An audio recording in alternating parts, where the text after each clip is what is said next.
Good morning সবাইকে। কেমন আছো তোমরা? আশা করি ভালো আছো। তো আমিও ভালোই আছি। তো চলো আজকের ব্লগটা শুরু করা যাক। তো সকাল সকাল দেখো ছেলেকে সুজি বানিয়ে নিয়ে চলে এসেছিলাম। এখানে দেখো ব্রাশ করে, মানে ব্রাশটা নিজের জায়গায় আমাকে রাখতে দেয়নি, ব্রাশ নিয়েই খেলা করছে।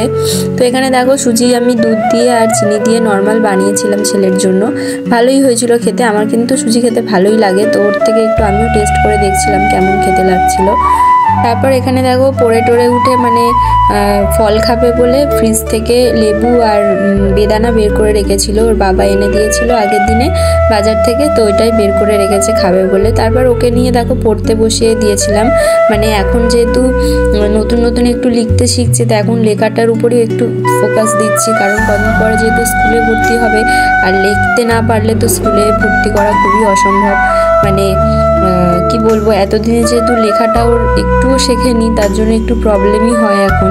আর আমি যেহেতু আমি হাত না ধরলে ও লিখতে চায় না। হাত যদি না ধরি ও নিজে থেকে লিখবেও না, যদিও পারে তাও লিখবে না, এমনই ওর জেদ। আমি হাত ধরে থাকলে তাহলেই লিখবে।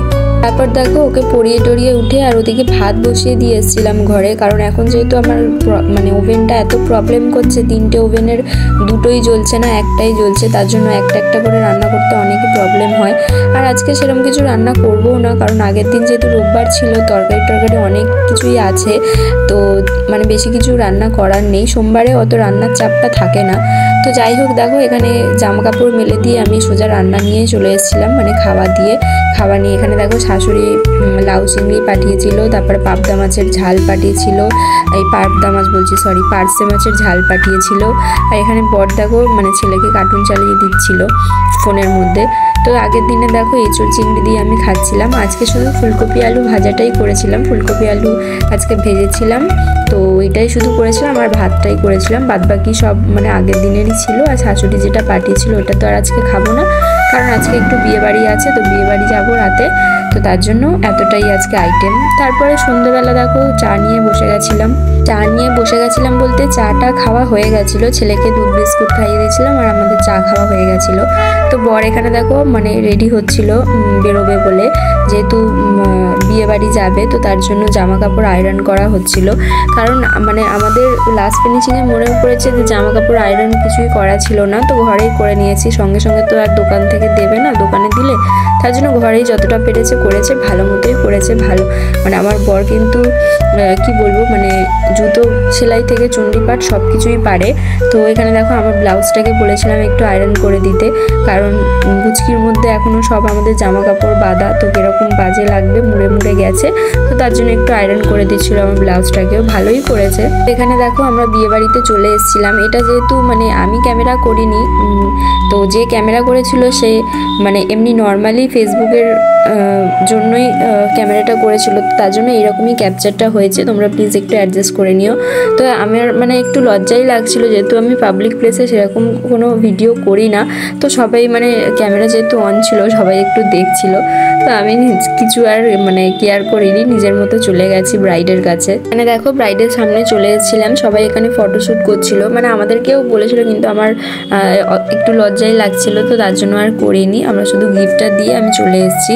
তো এখানে দেখো গিফটটা দিতে চলে এসেছিলাম। তো বিয়েটা কার বলে দিই, বিয়েটা ছিল আমার বরের বন্ধুর বোনের বিয়ে ছিল অ্যাকচুয়ালি। তো আমরা গেছিলাম সেখানে। এখানে দেখো মানে বন্ধুর মা যিনি হয় ইনি আমাকে ছোটোবেলা থেকেই চেনে, সেটার জন্য আমার সাথে মানে একটু কথা বলতে এসেছিলো। তারপর দেখো এখানে খাবার নিয়ে চলে এসেছিলাম। খাবার মোটামুটি ভালোই করেছিল। পুরি ছিল, তারপরে কাবলি ছোলা, এটা কি বলে, চানা মশলা ছিল, আর ফিশ কাটলেট নিয়েছিলাম। কিন্তু প্রবলেমটা হয়ে গেছে যে আমি মানে ক্যামেরা যেহেতু অন্যজন ধরেছিল, সেও খাচ্ছিল আর আমিও খাচ্ছিলাম, ছেলেকে খাওয়াচ্ছিলাম। বর যেহেতু ছিল না, বর ছিল কাজে ব্যস্ত, যেহেতু বন্ধুর বোনের বিয়ে। এখানে দেখো মাটন আর জিরা রাইস ছিল, ওটাই নিয়েছিলাম। অর্ধেক খাবার আমি কিছুই খাইনি, কারণ আমি চোখে দেখতেই পারিনি, এত লাইন ছিল খাবারের। যতটা পেরেছি পেট ভরার মতো খাবারটা নিয়ে এসেছিলাম, ছেলেকে খাইয়েছি, আমি খেয়েছি। পিছনে দেখো ক্যাটারিং দাঁড়িয়েছিল, মানে লাইনটা পিছনে ক্যাটারিংয়ের ছিল। তো যাই হোক আমার মানে বুফে নিতে একটু লজ্জাই করে, আর বর যেহেতু ছিল না, ক্যামেরা করাও অনেক প্রবলেম হয়ে যাচ্ছিল।